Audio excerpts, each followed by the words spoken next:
Good morning, friends. Welcome back to my channel New Horizon with Einstein, where you can learn everything.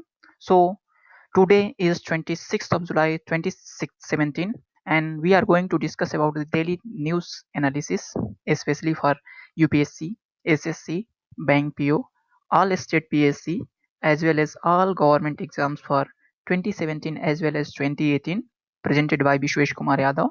I am from B Electrical and Electronics background. So let us discuss about the various news items. So first news is Rajya Sabha passes FDDI bill and Admiralty bill 2017. So let us discuss brief about FDDI bill. On July 24, 2017, Rajya Sabha passed Footwear Design and Development Institute FDDI bill 2017 and the Admiralty Jurisdiction and Settlement of Maritime Claims 2017. Both the bills were passed by the voice of vote. The Footwear Design and Development Institute Bill 2017 provides for establishing and declaring the Footwear Design and Development Institute as the institute of national importance for promotion and development of quality and excellence in education in this area. The bill had been passed by the Lok Sabha in April 2017. The Admiralty Bill seeks to upgrade the law related to maritime claims, arrest and detention of the ships, and extend jurisdiction of trial to various courts across the country. It had been passed by the Lok Sabha in March 2017. So let's move on the next news. Central Road Fund Amendment Bill 2017 introduced in Lok Sabha. On July 24, 2017, government introduced in the Lok Sabha Central Road Fund Amendment Bill 2017, a bill providing for allocation of about 2000 crore from Central Road Fund (CRF) for developing national waterways. Detail pertaining to the Central Road Fund Amendment Bill 2017, that is given below. Central Road Fund Amendment Bill 2017 was moved by Minister of State for Shipping Pon Radhakrishna in the absence of Shipping Minister Nitin Gadkari. So let's move on the next. The bill seeks to amend the Central Road Fund Act 2000 to allocate 2.5% of the proceeds of CRF for development and maintenance of NWs and the reduction in the share provided for the development of national highways. According to the object of bill, national waterways provide cost-effective, logistically efficient and environmental friendly way of transport whose development as a supplementary mode would enable diversion of the traffic over the congested road and railways. So let's move on the next news. Union Home Minister Rajnath Singh chaired first meeting of Island Development Agency (IDA). So the Union Home Minister Sri Rajnath Singh chaired the first meeting of the newly constituted Island Development Agency (IDA) on 24th of July 2017 in New Delhi. Let us talk about the keynotes. The Union Home Minister presented the vision for developing India's maritime economy while preserving the natural ecosystem and addressing the security concerns. He emphasized upon the need of sustainable development of island with people participation. The CEO of Niti Aayog has made a detailed presentation on the current status. He informed that the concept development plans and detailed master plan are being prepared for identified island. So let's move on the next. It includes the following factors: principle of the sustainability, people's participation, ecosystem preservation, and determination of carrying capacity as the guidelines principle. It was also decided that the Lieutenant Governor of Andaman Nicobar Island and Administrator of the Lakshadweep Island will be included as a member of IDA. In the first phase, 10 islands have been identified for the holistic developmental include Smith, Ross, Aves, Long and Little Andaman and Nicobar, and Minicoy, Bangaram, Suheli, Cheriam and Tinakra in Lakshadweep. With this meeting, the effort for holistic development of island of India received a major boost. So let's move on to some more important point about IDA. The IDA was set up on 1st June 2017. Other members of IDA including Cabinet Secretary, Home Secretary, Secretary Environment, Forest and Climate Change, Secretary of Tourism and Secretary of Tribal Welfare also participated in the meeting. So let's move on to the next news.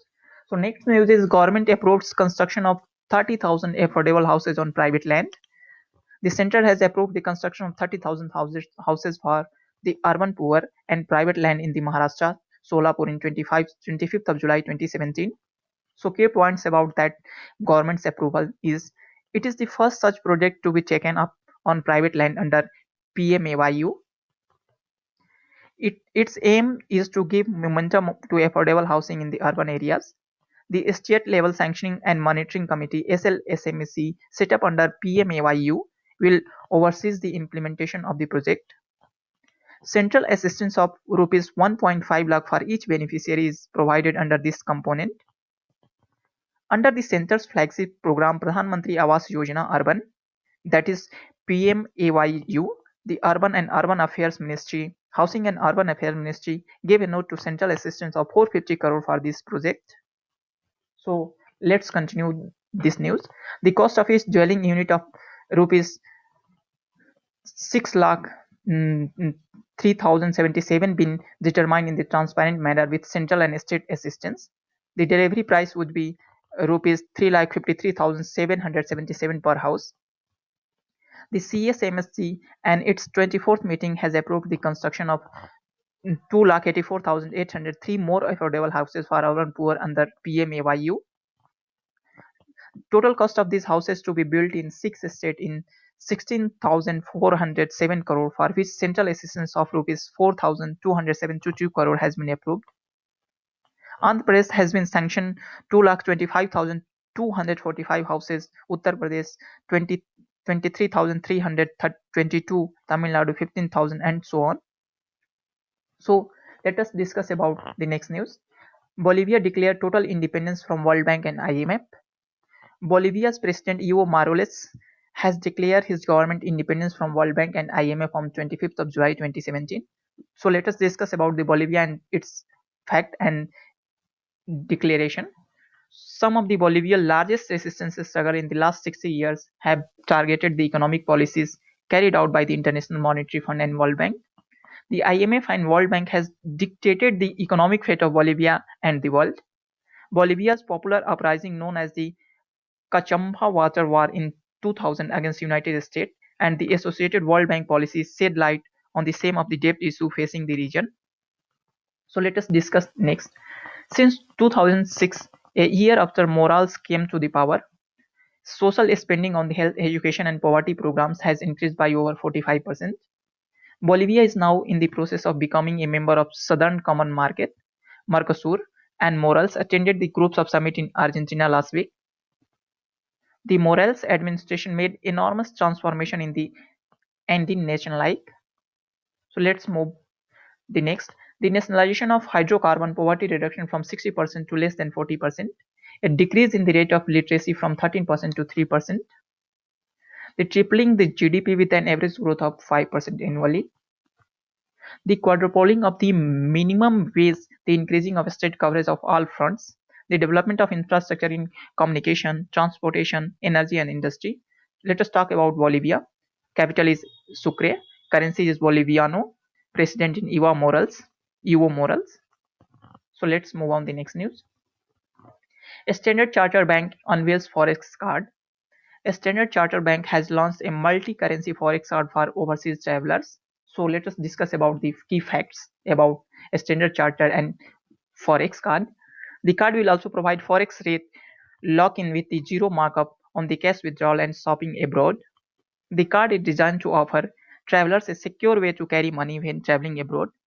It will allow customers the convenience of the loading up to 20 widely used currency on the card with an online reloaded facility during the overseas travel.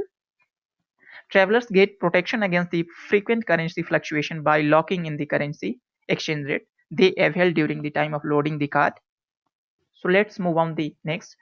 They do not have to pay different rates every time they use the card. The card will also provide travelers insurance covers against misuse of lost card, personal accident insurance, and loss of baggage or personal documents. Some of the currencies that can be loaded are US dollar, euro, British pound, Singapore dollar, Swiss franc, Thai baht, Japanese yen, and South African rands. About Standard Chartered Bank, headquartered in London, England, founded in 1969, chairman is George Vinales. So let's move on the next news. FSI bans stapler pin in the tea bags from January 2018.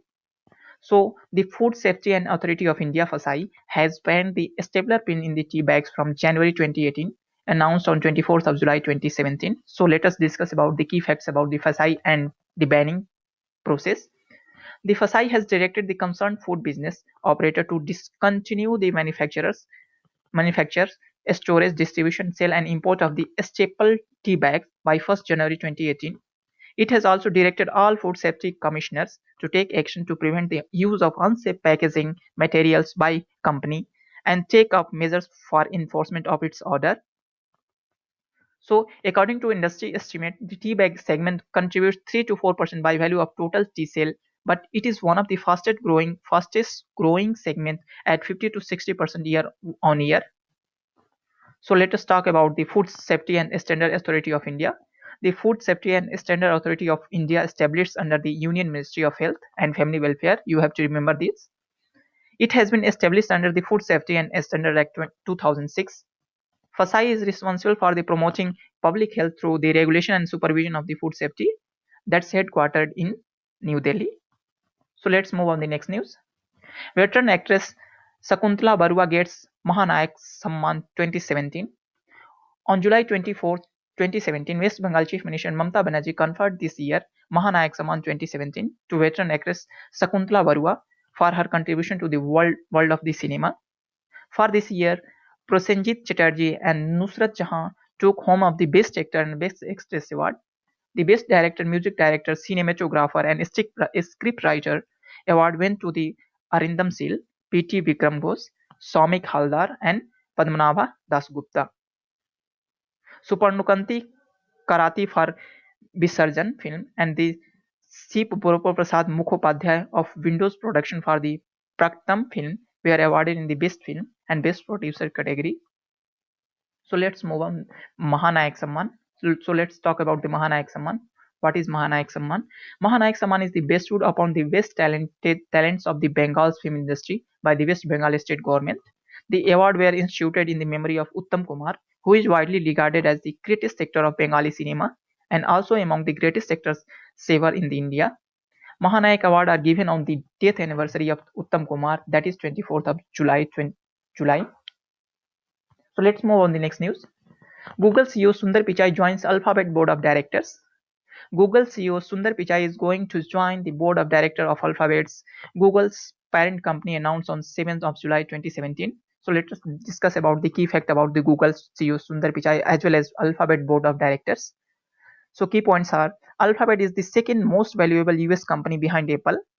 Alphabet shares have been risen by more than 50% since Pichai following a steady rise through Google's managerial rank. The move represents a vote of confidence in Pichai, who has led Google through a period of sustained growth. Google accounts for the vast majority of Alphabet revenue and virtually all of its profit. So let's move on.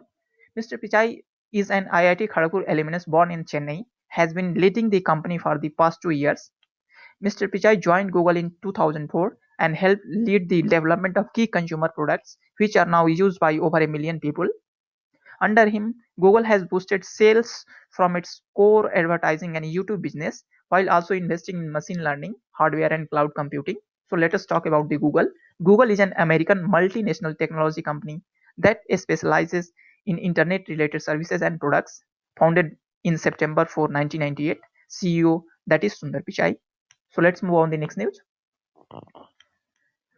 Jan Lakshmi Financial Services appointed Ajay Kanwal as a CEO.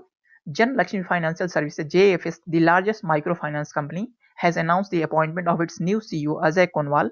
It has been announced on 25th of July 2017. So key facts about Kanwal. Kanwal will take charge from 1st of August 2017. He has having 27 years of experience in both consumer and commercial banking sector. He will replace V.S. Radhakrishna, who will take over the role of vice chairman. So let us talk about Jan Lakshmi Financial Service (JFS). Jan Lakshmi Financial Services set up in Bengaluru in 2008 by former Citibank senior executive Ramesh Ramanathan and his wife Swati. So let's move on the next news. Yatra Online acquires ATB to expand corporate travel business. Yatra Online increase. Yatra Online Inc., India's second largest online travel operator, has acquired Air Travel Bureau ATB, announced on 24th of July 2017. So let us talk about the key facts.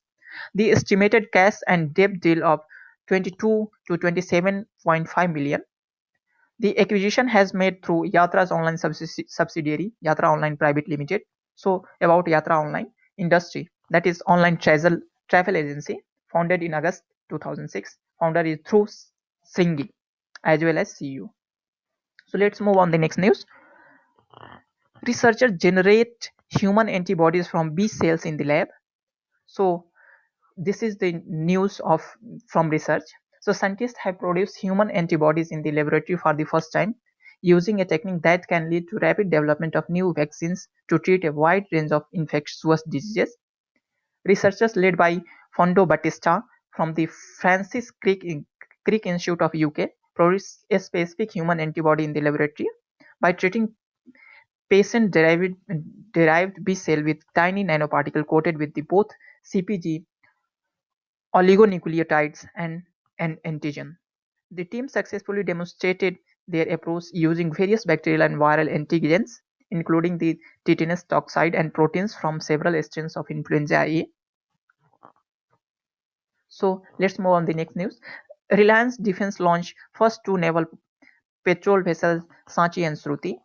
On July 25th, 2017, Reliance Defence and Engineering Limited, subsidiary of Reliance Infrastructure, announced the launch of its first two naval offshore patrol vessels (NOPVs), Sachi and Shruti, at their shipyard in Pipavav, Gujarat. The two NOPVs, Sachi and Shruti, are the first warships to be launched by private sector shipyard in India. The five NOPVs are patrol ships armed with 76 mm Super Rapid Gun Mount (SRGM) system along with the 230 mm AK-630 guns, which provide medium range and short range offensive and defensive capabilities. So you have to remember about the two naval offshore patrol vessel carefully. That is Sanchi and Shruti. So let's move on the next news. Kaur breaks into top 10 of ICC Women's ODI player ranking. You have heard about the Harmanpreet Kaur. Kaur has made a jump of 7 slots to move to 6th position in the latest ICC Women's ODI ranking. It is released on 25th of July 2017. So let us talk about the key points about Harmanpreet. Harmanpreet Kaur helped India to defeat Australia by 36 runs in the semi-final of ICC World's Women Cup. She has made 51 runs in the final against England. Poonam Raut has gained 5 slots to reach 14th position after a score of 86 and 14 in the final and semi-final respectively.